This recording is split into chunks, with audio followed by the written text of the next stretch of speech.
Pues Luismi, buenos días, bienvenidos. Buenos días. ¿Qué tal estás? Muy bien. Ya sabes que estamos en estas series de Tap Trends con Programmatic Spain, en el que analizamos la actualidad y las últimas tendencias dentro del marketing digital. Cosentino es una marca paraguas de varias marcas, que son Silestone, Dector, Sensa y Scalea, ¿no? Dentro del entorno de las superficies y materiales de construcción. Sí. Un poco una marca ya conocida, ¿no? Tiene un paradigma que cuando estábamos preparando la entrevista me hablabas que es muy curioso, ¿no? Vosotros originalmente sois una marca B2B, porque vendíais a constructoras, a fábricas, pero habéis poco a poco derivado a una estrategia en dos líneas, B2B, B2C. Cuéntanos un poco detalles de esta estrategia. Sí, efectivamente hacemos la captación de leads B2B, porque nosotros vendemos a un público profesional, nuestros clientes son profesionales, y en un momento, hace unos años, empezamos a captar lead B2C como una forma de fidelizar a nuestros canales, sobre todo lo que son tiendas de cocina y baño. ¿Que venden productos de otros también? Efectivamente, venden productos de cualquiera. Y también a marmolistas. Y la captación del B2C era una forma de fidelizarlos, ¿no? Claro. Lo que pasa es que a medida que ha pasado el tiempo hemos ganado en experiencia, en conocimiento.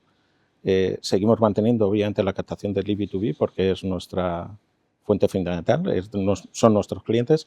Y además también el programa de B2C ya no es solamente un programa de fidelización, sino es que en sí mismo una línea de negocio, porque analizamos todo el track de captación del lead, la conversión, cuando se lo enviamos a las tiendas, qué hacen las tiendas con él, si le venden producto, qué tipo de producto, con qué facturación, si registran la garantía y, por tanto, tenemos toda esa información de todo el proceso. Pero hay un detalle bastante particular y curioso que a mí me sorprende mucho, que es esa filtración, esa cualificación que hacéis de los leads, con lo cual reduce bastante y mejora mucho la calidad de esos leads, pero es clave en vuestra estrategia, ¿no? Sí, hemos estado... En el caso del programa de B2B, siempre tuvimos claro que antes de que llegaran esos leads a los comerciales, tenían que ser precualificados. Tenía que ser alguien que los validara y que tuviera además una visión comercial de ellos.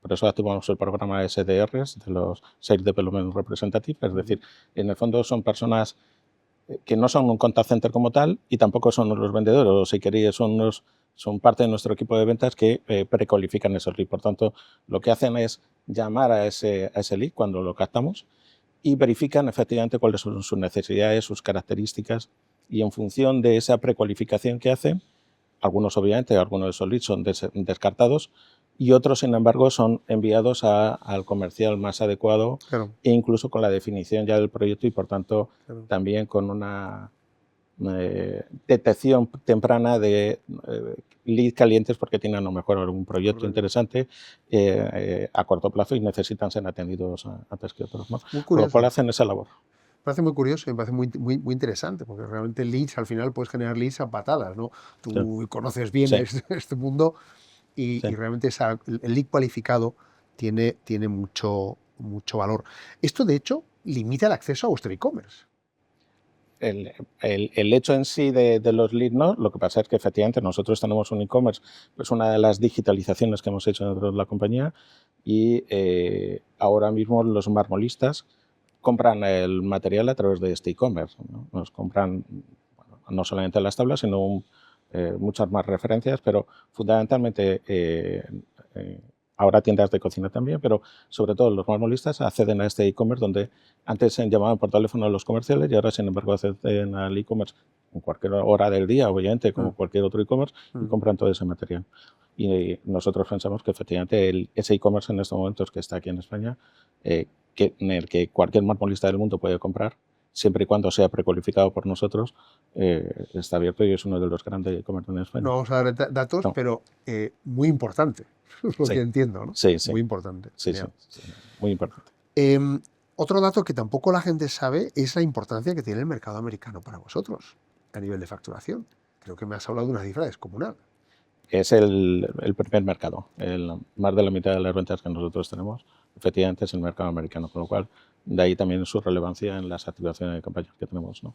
De hecho, vosotros tuvisteis el hito histórico de ser el primer anunciante español en estar en la Super Bowl. En 2005. 2005, efectivamente. 2005, 20 años ya. Sí. y una manera de lanzar y promocionar vuestra actividad en Estados Unidos, que luego se ha consolidado. Claro, era una forma de dar a conocer la marca, ¿no? En aquel momento. Y ya te digo, es fundamental para nosotros el mercado americano. Pero sin embargo, vuestra relación con la televisión lineal es un pelín diferente, ¿no? No sois un gran fan de... No, en estos momentos no. Vamos más a campañas muy microsegmentadas, por decirlo así. Es decir, por ejemplo, en Estados Unidos, ya que lo has sacado a colación, estamos presentes en todos Estados Unidos. Nosotros hacemos campañas nacionales. Desde el punto de vista de que estamos presentes en Nueva York, estamos en Los Ángeles, en Miami, en fin, en Dakota. Pero realmente, si te pones a analizar las campañas, estamos haciendo campañas muy localizadas en algunos sitios, incluso por códigos postales, ¿no? Por tanto, sí, son campañas nacionales, pero al mismo tiempo son campañas muy restringidas a nivel territorial, ¿no?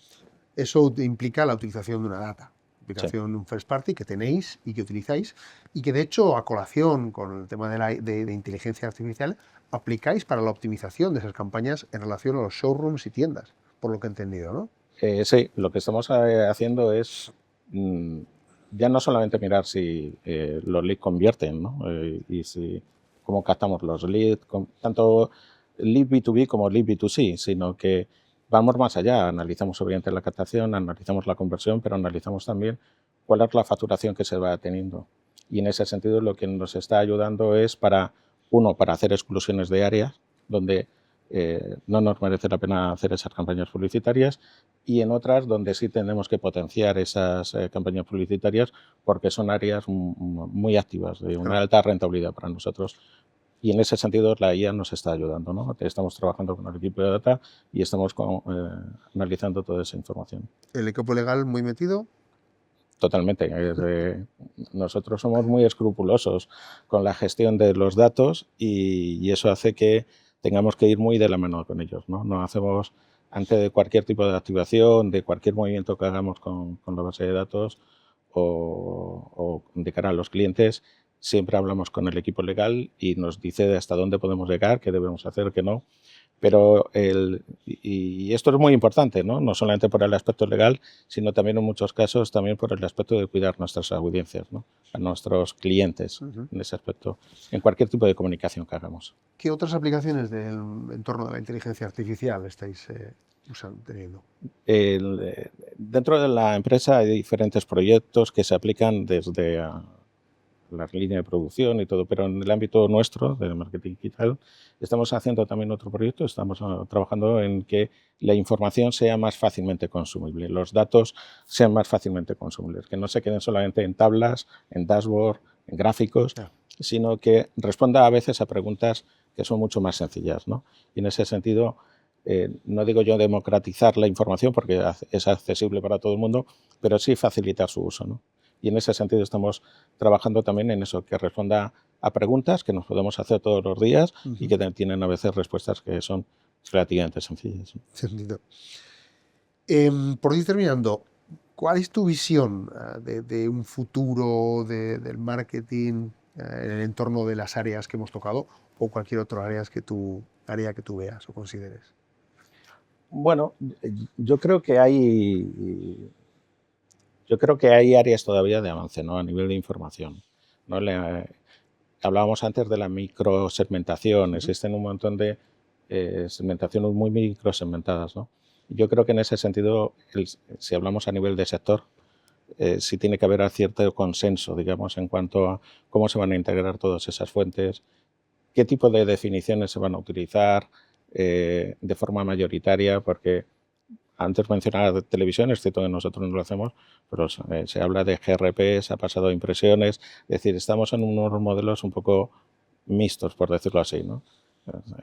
Tipos de visionados a 25, a 10 segundos, a 50%, en fin, cada uno está utilizando métricas muy dispares y en ese sentido se necesita cierta uniformidad, ¿no? Es cierto que para nosotros, para algunos tipos de campañas no nos afecta demasiado, pero para otro tipo de campañas sí es interesante ver cómo evoluciona el mercado, ¿no? Por el tema de la digitalización, en fin. Sí. Genial. Pues Luis, muchas gracias por tu tiempo y tus opiniones y comentarios. Muchas gracias.